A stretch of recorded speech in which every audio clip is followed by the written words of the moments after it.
एक समय की बात है, एक राज्य में प्रतापी राजा राज करता था। एक दिन उसके दरबार में एक विदेशी आगंतुक आया और उसने राज्य को एक सुंदर पत्थर उपहार स्वरूप प्रदान किया। राजा वह पत्थर देख बहुत प्रसन्न हुआ। उसने उस पत्थर से भगवान विष्णु की प्रतिमा का निर्माण कर उसे राज्य के मंदिर में स्थापित करने का निर्णय लिया और प्रतिमा निर्माण के कार्य राज्य के महामंत्री को सौंप दिया गया। महामंत्री गांव के सर्वश्रेष्ठ मूर्तिकार के पास गया और उसे वह पत्थर देते हुए बोला, महाराज, मंदिर में भगवान विष्णु की प्रतिमा स्थापित करना चाहते हैं। 7 दिवस के भीतर इस पत्थर से भगवान विष्णु की प्रतिमा तैयार कर राजमहल पहुंचा देना। इसके लिए तुम्हें 40 स्वर्ण मुद्राएं दी जाएंगी।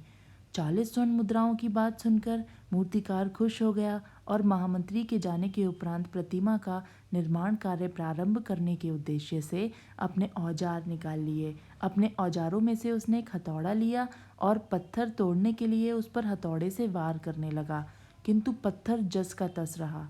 मूर्तिकार ने हथौड़े के कई वार पत्थर पर किए, किंतु पत्थर नहीं टूटा।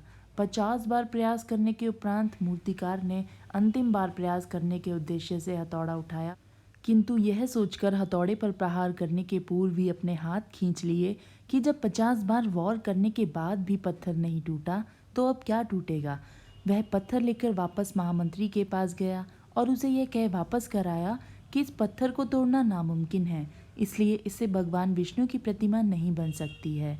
महामंत्री को राजा का उद्देश्य हर स्थिति में पूर्ण करना था, इसलिए उसने भगवान विष्णु की प्रतिमा निर्मित करने का कार्य गांव के एक साधारण से मूर्तिकार को सौंप दिया। पत्थर लेकर मूर्तिकार ने महामंत्री के सामने ही उस पर हथौड़े से प्रहार किया और वह पत्थर एक ही बार में टूट गया। पत्थर टूटने के बाद मूर्तिकार प्रतिमा बनाने में जुट गया। इधर महामंत्री सोचने लगा कि काश पहले मूर्तिकार ने एक अंतिम प्रयास और किया होता तो सफल हो गया होता और 40 स्वर्ण मुद्राओं का हकदार बनता। मित्रों, हम भी अपने जीवन में ऐसी परिस्थितियों से दो चार होते रहते हैं। कई बार किसी कार्य को करने से पूर्व या किसी समस्या के सामने आने पर उसका निराकरण करने के पूर्व ही हमारा आत्मविश्वास डगमगा जाता है और हम प्रयास किए बिना ही हार मान लेते हैं।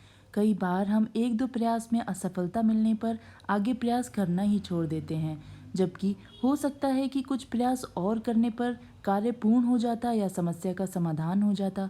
यदि जीवन में सफलता प्राप्त करनी है तो बार बार असफल होने पर भी तब तक प्रयास करते रहना नहीं छोड़ना चाहिए जब तक सफलता नहीं मिल जाती।